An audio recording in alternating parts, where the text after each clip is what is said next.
Halo Sobat IMC, kembali lagi dengan saya Dr. Elda Priska dan hari ini kita punya narasumber yang expert di bidang saluran cerna dan hati. Kita ada Dr. Apriliana, spesialis penyakit dalam, konsultan saluran cerna dan hati. Halo, Hai. ketemu lagi ya. Nah, dan kali ini kita akan bahas salah satu penyakit yang sebetulnya nih udah banyak di kalangan masyarakat kita ya dok, di masyarakat Indonesia benar, tentunya. Tapi mungkin kita belum tahu terlalu banyak tentang tata laksananya harusnya seperti apa sih atau terapinya seperti apa. Ini tuh tentang batu di saluran empedu. Ya. Nah, jadi biasanya gejala-gejala yang kalau Sobat IMC nih mungkin suka ngerasain atau punya keluarganya yang nyeri perut di bagian atas silang timbul, udah gitu tiba-tiba kuning ya dok ya. Nah kan kita taunya biasanya sakit hati atau liver. Ya, Nah ternyata ini ada satu penyakit yang kita juga harus sama-sama tahu, ini tentang batu di saluran cerna, di saluran empedu, sorry. Ya, saluran empedu. Nah, kalau dari pengalaman dokter Apriliana sendiri, sebenarnya kasusnya berapa banyak sih dok kalau di pengalaman dokter nih di masyarakat Indonesia tentunya?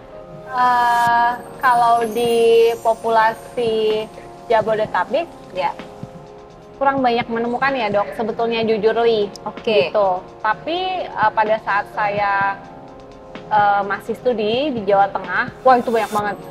Nah, karena saya perhatikan memang kalau masyarakat Jawa Tengah itu kan banyak makanan-makanan yang blemish ya.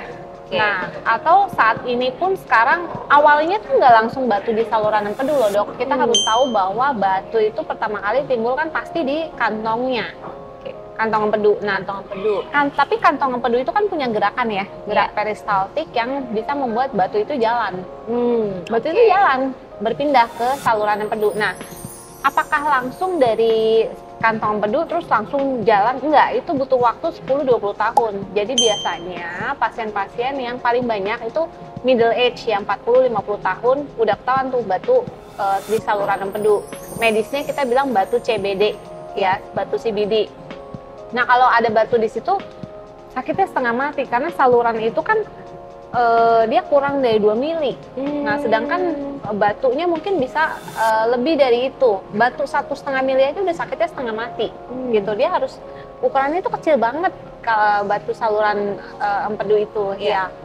Kalau batu di kantong ya mungkin agak nggak nyeri karena kita tahu kantong kan. Nah, kecuali dia udah jalan, biasanya dia menyebabkan nyeri kalau dia udah ada di saluran. Nah, nowadays itu makin banyak kasus ini, makin meningkat ya saya temukan karena ya kita kan sekarang banyak sedentary lifestyle, ya kan. Terus makanan udah kurang serat, kurang cairan lah, gerak juga mager ya kan zaman now. Jadi hal-hal tersebut menginduksi percepatan dari pembentukan batu yang kemudian percepatan juga untuk timbul. Jadi banyak banget usia 26 dan lain-lain.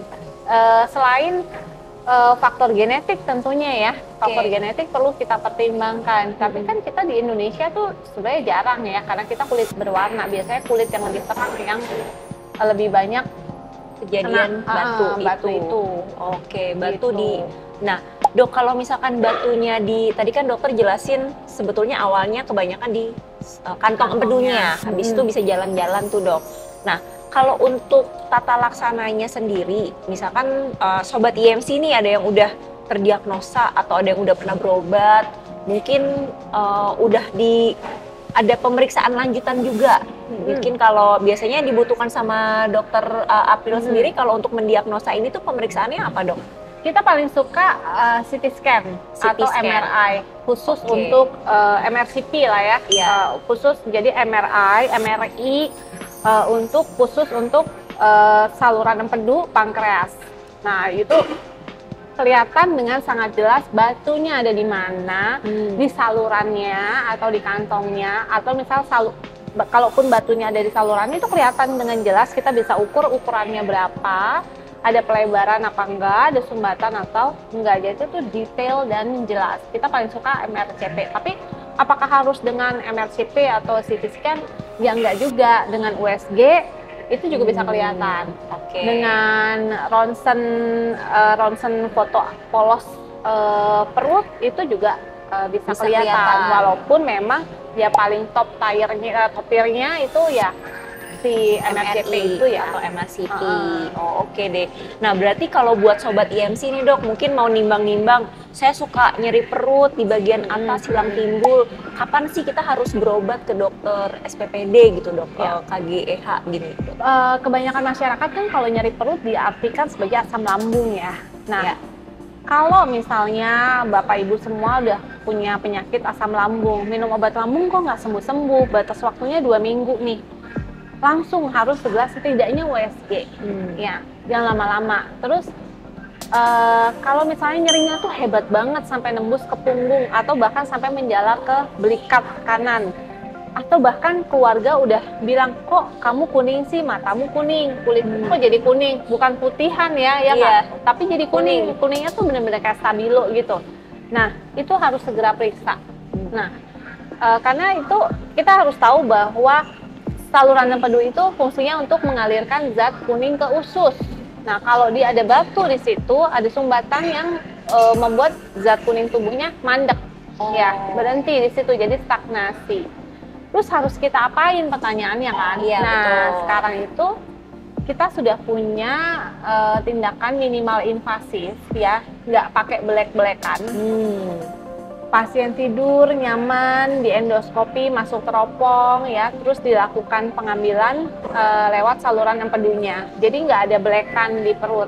Jadi lebih aman, lebih nyaman, penyembuhannya pun juga lebih cepat. Jadi dievakuasi tuh balonnya, batunya pakai balon atau pakai alat-alat yang ya kita perlukan lah ya.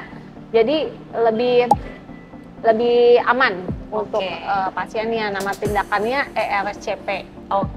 ERCP ya kita bilangnya. ERCP. Nah kalau untuk tindakan yang tadi dokter udah jelasin tadi ERCP nih dok, buat mengambil batu di saluran empedu itu proses pengerjaannya berapa lama? Apakah masuk ke dalam kategori operasi sih dok? Sebetulnya kan sobat IMC nih biasanya takut ya kalau udah operasi. Bukan operasi ya, karena kalau operasi itu black memblack ya. Ada sayatan gitu ya. Ini hanya tindakan minimal invasif. Jadi saat ini tuh sedang berkembang banget tindakan minimal invasif, karena bagaimanapun prinsipnya adalah pasti kita pengen lebih patient safety. Kita pengen membuat nyaman pasien.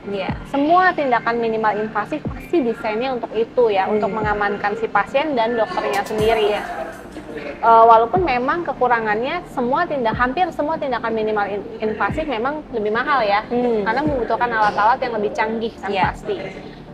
Durasi untuk tindakan ERCP harusnya cepat, 20-30 menit jika memang tidak ada kendala-kendalanya apa sih?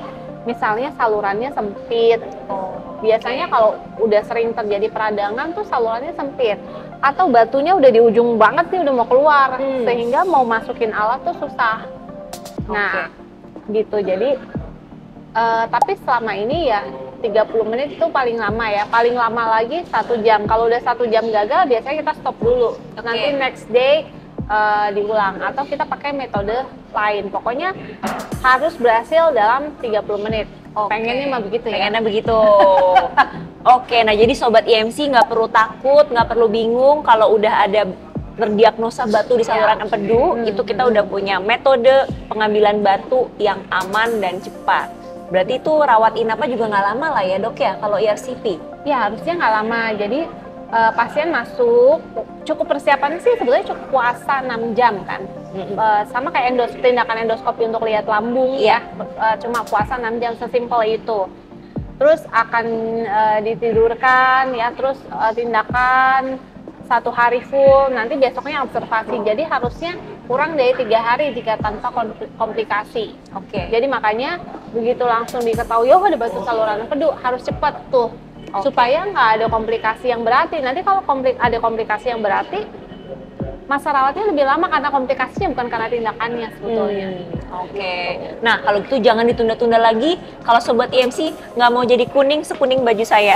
Iya benar. Kebetulan kuning stabilo nih dok. Serem juga ya kalau kulitnya kuning stabilo. Pink aja, pink aja ya. Nah deh. Nah sebelum kita tutup, dari Dokter April ada yang mau disampaikan buat sobat IMC? Silakan dok. kita harus tahu bahwa saluran empedu itu menurut saya adalah organ yang paling rapuh di badan kita. Sebelum kerapuhan itu terjadi, yuk kita jaga dengan setidaknya diet rendah lemak, walaupun lemak itu sangat menggoda.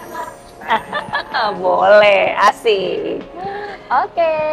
Thank you, Dok. Sama-sama, Dokter Elda. Bye, Sobat Sobat IMC. IMC.